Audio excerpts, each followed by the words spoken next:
Fuck it, let's do it live. We're live. Good morning. Good morning, everyone.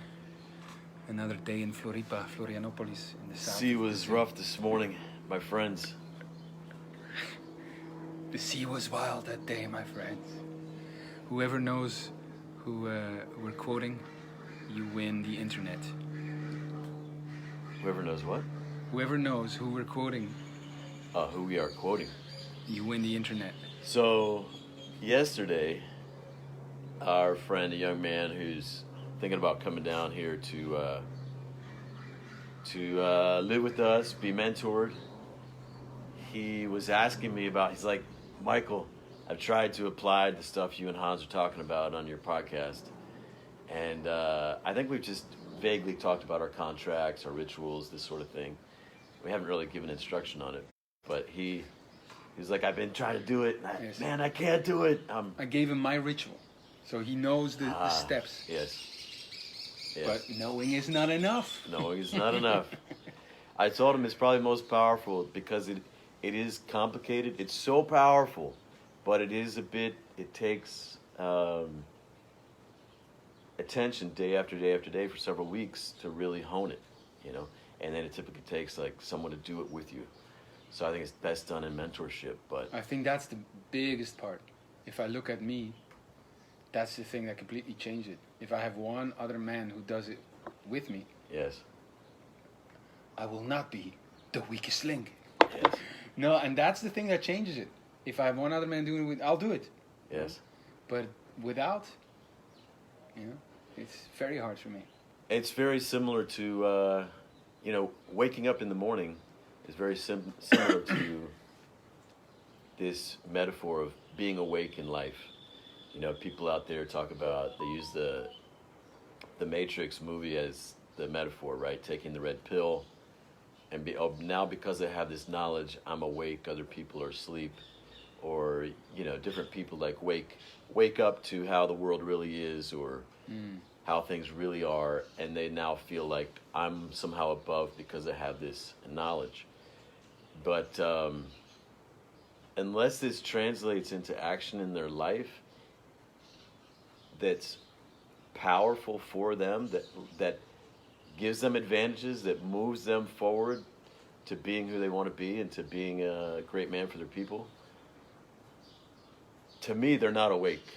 Just because you have read something or learned something or you know something, that's like, so what? That's such a low level to me that I really distinguish it. So Anthony, our young friend, he's thinking, man, I know this. I should be able to do it, right? And this is one of the big illusions that most of us live in, is that knowing is enough.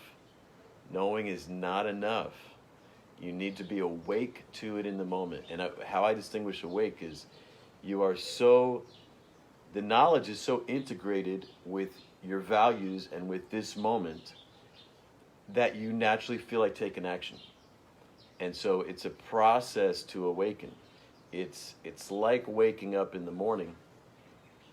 You can know something, but you can be asleep in the sense that yes, your neurology or whatever, you're not so connected to its importance and the consequences and what it means to you, et cetera, that you feel like doing it in that moment. It's not unlike being committed. People think it's a verbal expression. I am committed. And being committed has nothing to do with saying I am committed. It speaks from your actions. Yes. Your actions will show whether you're committed or not. Yes. Or you just say you are. Yes. So it's the same thing. If you think back to the inner conflict diagram, I'm committed is an easy rationalization for not really feeling the pressure to be committed. It can be better to not say I'm committed and to deal with like, am I committed? Am I committed? Am I committed? That way you could be much more likely to be take the action. So knowledge is not enough. It could even be worse. It could be the knowledge could be the reason why you're not acting. You know, Right, feel it's- good enough not acting. This is what brings up this other distinction I want to talk about today, because, and it's dealing with truth. So, the way that we allow ourselves to go back to sleep when we compromise. Let's say, you know, I'm feeling pressure from Hans to make a commitment, you know. So I say, okay, I'll do it. I'm committed, right? And now I'm comfortable again. Now he's not in my face anymore, you know. Now I can just go back to relaxing. This is a daily occurrence here. And the way this works is if in that moment you say it in a way that you believe it's true. Mm-hmm. And this is usually to yourself, right? Hans might be talking about, am I committed? And in my mind I think, yeah, I'm committed. And then it's not like I actually say it to you necessarily, but I could just think it to myself. The only way that works to get me out of the pressure, to get me out of the inner conflict and back to comfort, is if I believe it's true in the moment. So we'll tend to say these things, these narrations to ourselves with a quality of emotion, or hear it in our head with a quality of drama, that as if we really believe it, you know. I'll do it tomorrow. Yeah, I'm committed. You know, we'll hear it like that. Okay, yes. You know, with some whatever. And the only way it works is if in that moment we believe it's true. So we essentially, our mind, it's not like we're consciously doing this, but our mind is using truth to betray us totally. To betray our values, What do you to mean betray our honor. Is using truth? I give a concrete example. Say I recommit to being vegan. Say I'm not going to eat any more cheese, you know, and I commit to it. How at that moment would I say be using truth to fool myself? Well, let's look at it more in the inner conflict situation. Okay. So, or give an example. You say you're vegan, and then you smell me cooking eggs, and you're like, "Hey, Michael, you make me some eggs," you know, and inside you there is a disparity now because you have this energy about I'm vegan, but you're eating eggs, and no, the moment of committing. That's you said, or use an example for you if it's easier. But you said the moment that the moment you're committing, you say, okay, I'm going to do this, and you say at that moment your mind is using truth to think, to have you think, yeah, I'm going to really do it. Yes. What I mean is, anytime that there is pressure, you know, that pressure to act, it's easy to just say something that in that moment you're saying it as if it's true. Okay. And to relieve the pressure and go back to comfort. You're saying it as if it's true. Yes. Now, sometimes we can say it, and after we say it, now we'll feel more pressure. That's a real kind of commitment. You know, that's great. Now you're more awake by saying I commit. But some people will say it just to go back to sleep. So, for example, with the egg example, you'd be like, we're out of milk, or out of the soy milk, or whatever, or I'm committed, but I'll start tomorrow. Right. Something like this. I'll make this exception because we don't have milk, and I don't want to throw the other milk away. Yes. So it's let's take a step back. So rationalizing, it's like lying to ourselves, right? But what is lying? So if you ask me, let's say you stole my wallet, right? And I ask you, hey, have you seen my wallet? You say no, and you paint this you give me this other reality. What you're doing is you want me to believe that that's the truth. So you are using truth to betray me. Okay, yes. Right? You are creating a version of the truth. Of rationalizing is the same thing. You're creating in the moment this lie to yourself, this world to yourself. And if there's some kind of, the more that it is, I feel like I'm struggling to make this really clear here, just the way that we've engaged in this conversation. Mm-hmm. But in fact, if your rationalization is a little bit true, or, for example, let's say you're committed to waking up every morning, but it's raining this morning, and you can hear it raining outside, and you say, well, I stayed up late last night. I need to sleep in. Mm-hmm. If you really did stay up late last night, then there's truth there. Mm-hmm. Does that make sense? Yes. So you manipulate the truth to betray your commitment to get out of it. But what I see is, if you take it one step back, it's really like, what is your highest value? What is most important to you?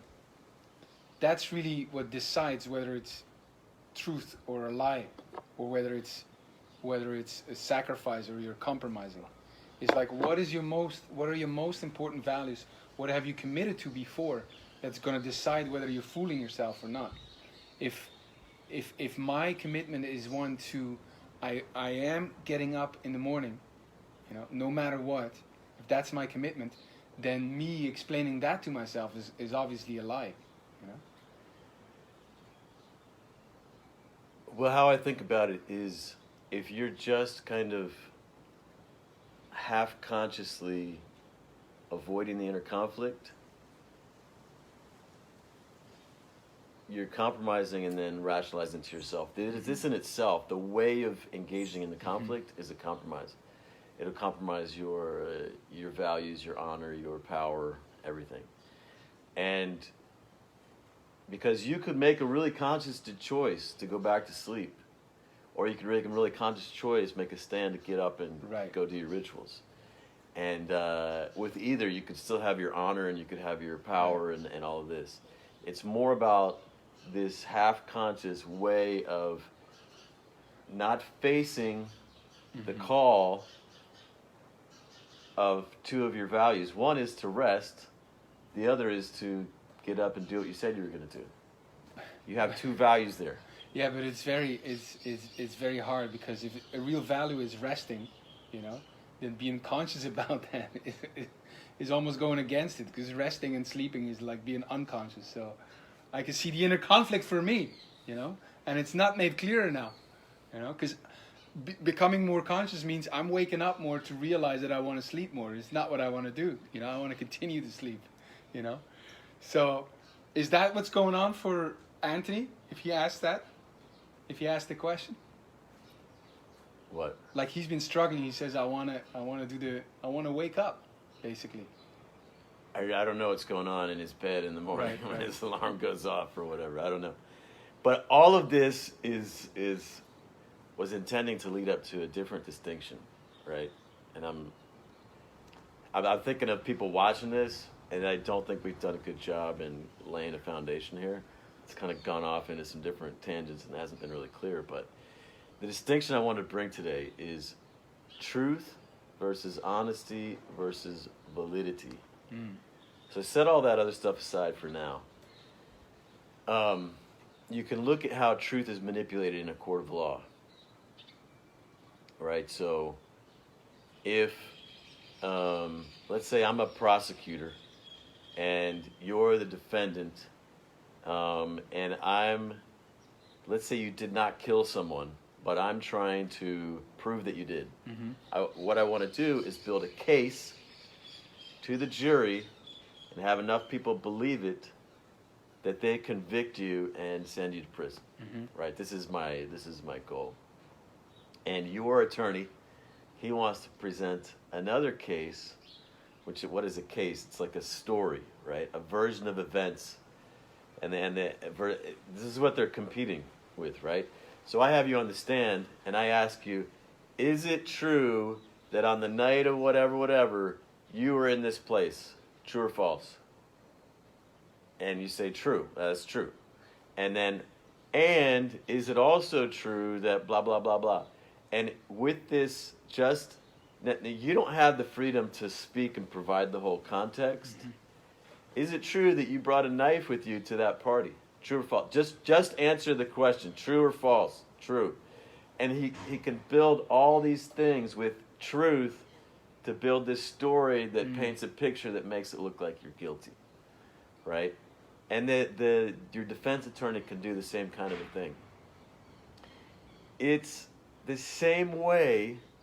Now I'm going to tie it back to the inner conflict and rationalizing that we can betray ourselves by creating a story based on small truths that makes it okay to betray our values, right? Well, I did stay up late last night. I am committed. Like, I'm going to do this, over time. It's not like this one day matters that much. This mosquito kept me up. This mosquito kept me up. My neighbor made noise. It's not my fault. Yes, all those things are true, right? Yes. All those things together can build a case that makes it okay for you to not get up in the morning. Does that make sense? Yes. But it's true. Yes, and we use that. Yes. It's like we use that truth. We can do the same thing if, let's say, a girlfriend confronts us about whatever, and we don't want her to know the full story. We could give her some truths to it that paint a certain picture in her head that's different than the reality. And we can think to ourselves, well, I'm being truthful, right? Well, what I said was true. But if we're honest, and here's where we go to honesty, we are not giving her the full picture. And this is the difference between truth and honesty. Truth is just... You didn't lie. Truth is about, is there a tree right there? Yes, there is a tree right there. Is there a fence over there? Yes, there's a fence right there. It's just like, does one thing that I'm saying, does it correspond to reality? Yes, but it leaves out it might leave out the full context. And it's like on the stand, is it true that you were there on the night of whatever? And then you say yes, and the jury's like, because in the jury's mind, they're like, oh, they can see the story's coming, right? And he won't let you say the full context, but you can say like the honest, like the full picture. Let's be like the full honest picture is, yeah, I was there because of this, da da da da da da, and then you give the full picture. So this is is that? Yes. Okay. Now, here's how honesty is not enough. When it comes to waking up, when it comes to taking full responsibility in our lives, and it has to do with this way that we narrate or rationalize or create the story that we're living inside of. You can also give me that full picture of all those truths about last night, a mosquito kept me up, the neighbor was loud, blah, blah, blah, blah. Like all of that, like I'm being honest, like all of that's true, right?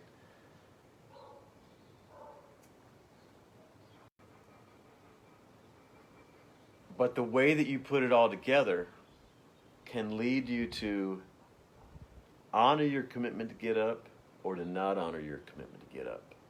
And even the way that you say it to yourself in your head can influence what you do next.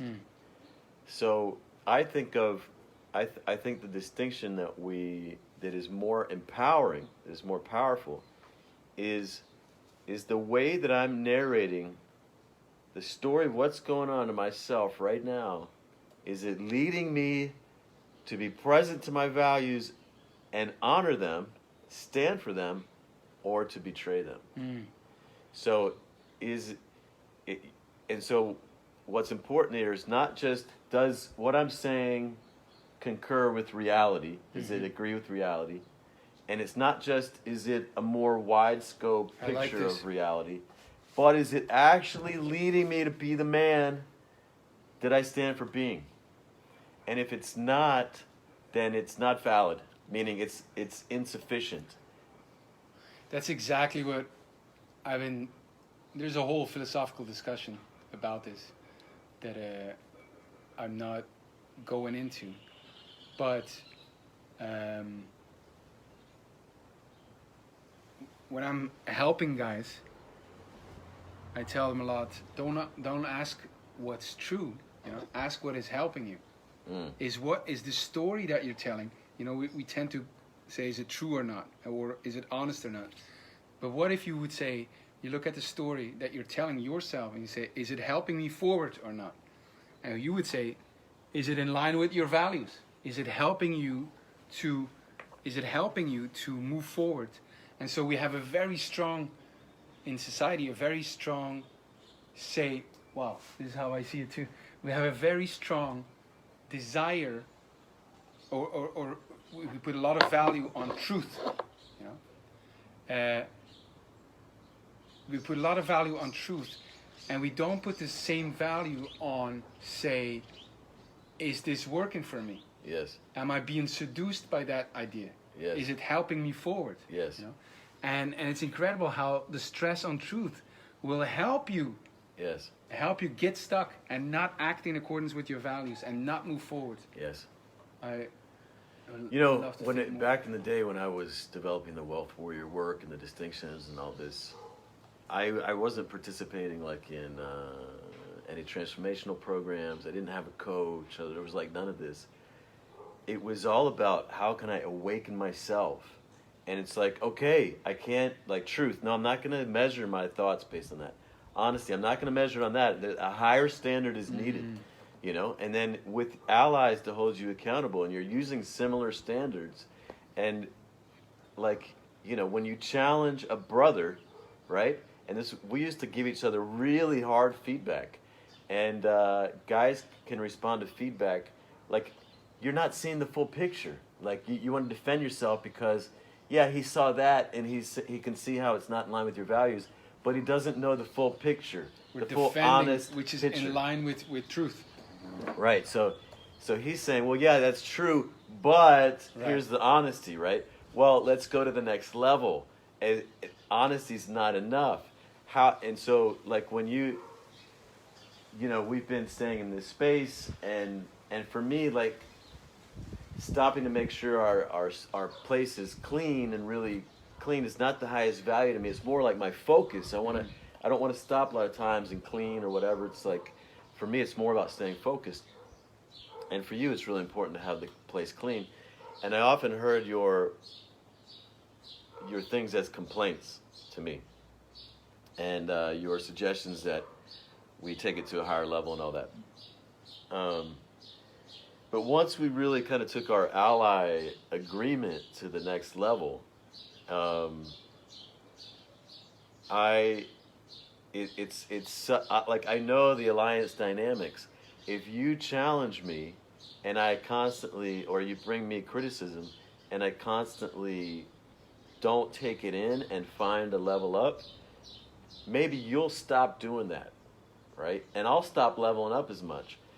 And if I stop leveling up as much, you might stop leveling up as much.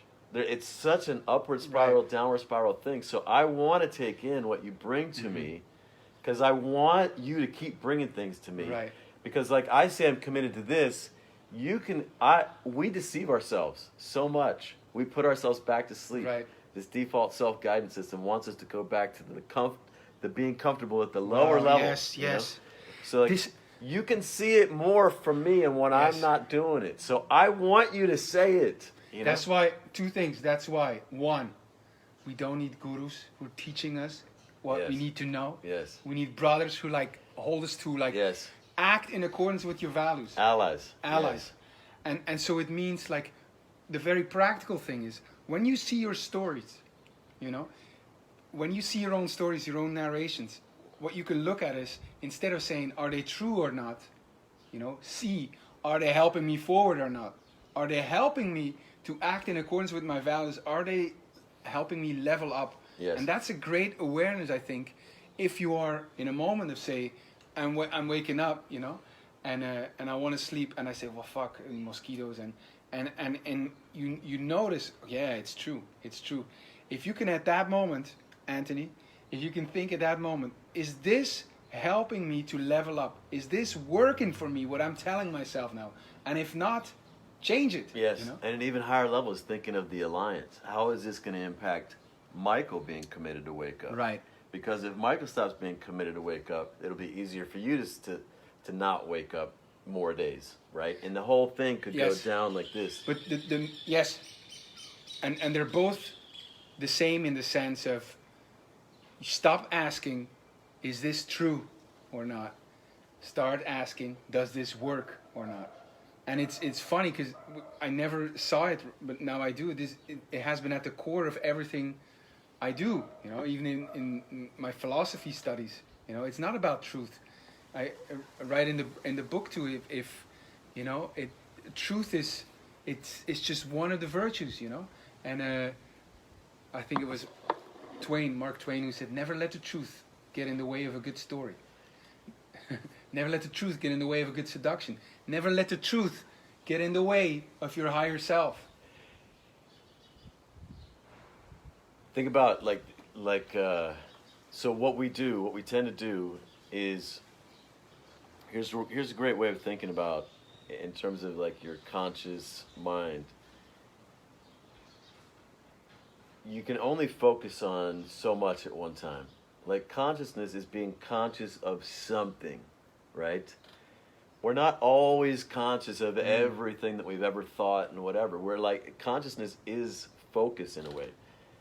So it's like think of it like a beam of light. You have all this knowledge in here that you can recall. You can go and turn the lights and look at this. But at any one moment in time, you're seeing it some way. Mm-hmm. You know, and you can see, it's cloudy today, and all these things, just these truths. You see one mosquitoes book in the library, and the whatever. It's great outside. It's raining. This is my reality right now. This is all I'm kind of focused on. And what people will do is they will choose not to shine their light on other aspects of reality or other things that they know. Mm-hmm. But honesty is like having the light go all over, like look all around. What's the full picture? This is honesty. And so a lot of people will, and this is true in like a lot of religions, there's certain things you're not supposed to think about. So like there's certain thoughts, parts of reality, explorations, questions, keep them in this corner over here and don't open this door, right? Just look here and have everything straight lines, truth between all the things that you're willing to look at. Things that could contradict it, don't look at those. The evidence that could point out how your other stuff is not an accurate map, just don't look at those parts of reality, right? So this is the difference. Like so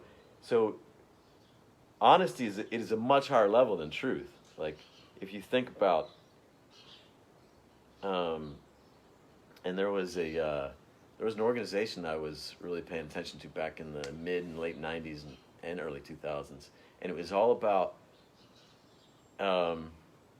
being fully integrated. Like it's about taking in everything. It's about they talked about wide scope honesty, right? So not just looking around here, but like, am I facing everything? Like really take it all in, you know, all of reality. Because normally there's the things that we're afraid to look at, especially the shit that we fear, right? Like if you really confronted how great you could be, and then how much pressure you might feel to actually become that man. Whew, whew, whew. You know, there's a lot of energy there. Fuck. Yeah, there's a lot of energy there. Face it. In the face of, you know, this mountain, I stand for being in spot, you know? So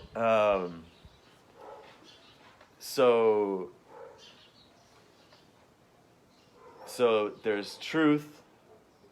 Okay, with the things that I'm willing to look at right now, yeah, it's true. But if I take in everything, you know, and then does the way that I'm taking it in lead me to be powerful, right? Does the way that I tell my story to myself lead me to be powerful? So it's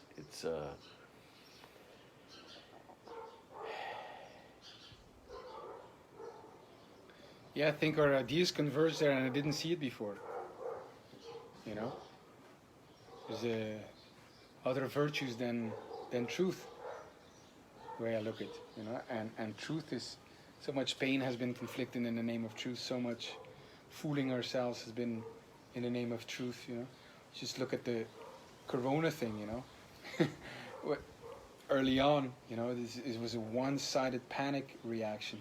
And just the mere fact I posted a couple of things that would question it, or other scientific data, just showing there's other scientific data out there. right, Not me, you know, other people who say this. right, And people were just freaking out, yes, calling me tone deaf and irresponsible, just to Yes. mention it. Just to say, well, we're looking at this one, look a bit, I don't think you can see the whole reality, no. Yes. But you could like look, or you could like look at the opposite at least, see what's happening there. This for me brings up a whole other conversation, which is that we don't really care that much about truth as human beings. We care about getting what we want. We care about our feelings. We care about what we Yes. feel, you know. And we all the time abuse truth. All the time. Yes. We'll put together the statistics that support the thing that we want to happen. We'll focus on the things that support our case for what we want to happen. And Yes. yeah, we're mostly dishonest with ourselves. Truth is a how would Nietzsche say it? Truth is a, I don't know how he said it, but it's a rhetorical hatchet, you know. It's a metaphor in disrepair, and it's just a tool.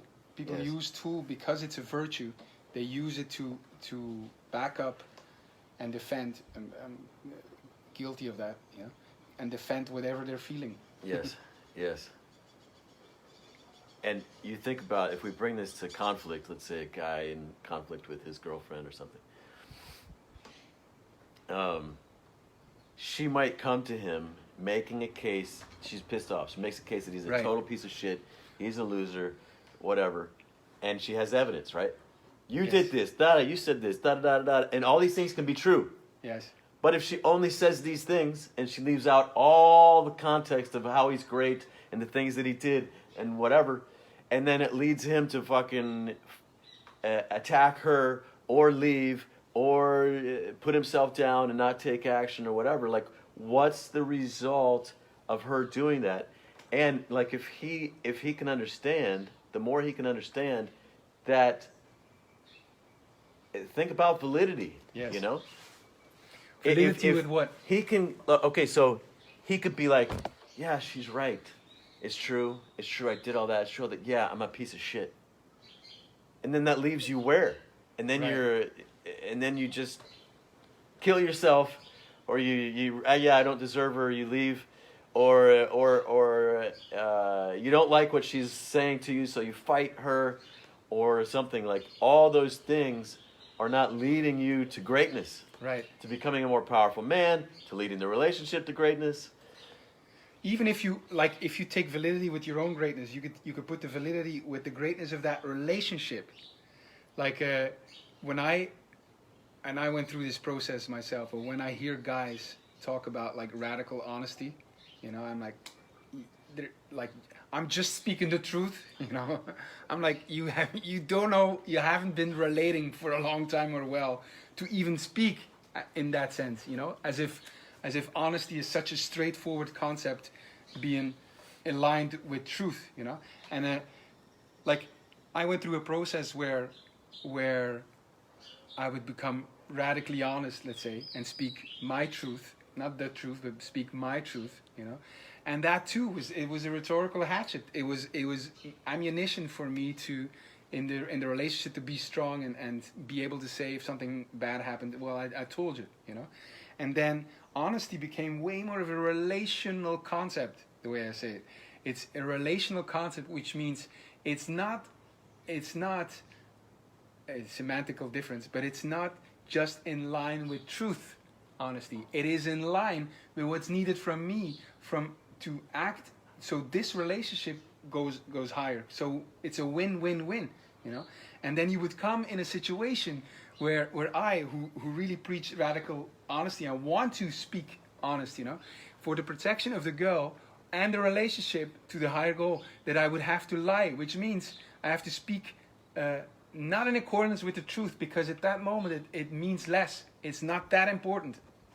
And just because the validity is with the relationship, the validity is with us growing higher. And I notice that she is asking me things she's not really curious about, but she can help herself from asking. And so I'm acting in accordance with the validity of the relationship, the values I have for that relationship, and even that I would go into my own, one of my highest goods, you know, which would be the honesty, you know. And it's a difficult concept to grasp for most guys. Yeah. And I in that kind of a situation, I challenged myself to find a way to be honest. Yes. And lead it to greatness. Yes. Because I'm really, what I fear is that if I let myself slip, if I let myself start getting away with dishonesty, yes, then I can start closing down my, like, to me, honesty, it's not about necessarily honesty with another person, it's self-honesty. Yes. That's the most thing. I don't want to start lying to myself, because then my power to face everything. 100%. And I'm talking about when we were shining the light, it's like at some point, you know, your partner does not want to shine, or is not ready, or the relationship is not ready to have the light be shone on that right now, you know. And I learned for myself, because I would do it. No, look at it. It's the full spectrum. We got to look at it. Or and not right in that moment. Exactly. Right. And I would destroy relationships in the name of honesty. Right. You know, like self-honesty to me, I think in relationships, I don't know, that's a different thing. But when I think of the example that I just gave, is the honesty. It's the forcing her to shine a light, to look at something she's not ready to look at. Right. And it's not necessary. And it's just for my own kind of like. Right. Well, it could lead her to create a story also that leads her to destroy the relationship or whatever. Yes. When what she really wants is the relationship. Yes. So yeah, it's when we go through a period of like we express ourselves, and we need to, and we as men we not necessarily do it all the time, and so this self-expression is very important, but it comes sometimes, you know, if we haven't learned yet how to be inclusive, how to bring that, it just destroys things, and we defend it in the name of I'm just being honest, you know, I'm just speaking truth. I'm thinking a lot of what we talked about today kind of builds on conversations that you and I have had a lot in the past. So I don't know how much people are going to follow this, but right. But anyway, yeah, it's. Well, we weren't aware that you guys were there. Jeff, Adam, Stefan, Andrew. I think it's great. Good exploration. Yes. I'm looking as you look for something. Hey, Jeff.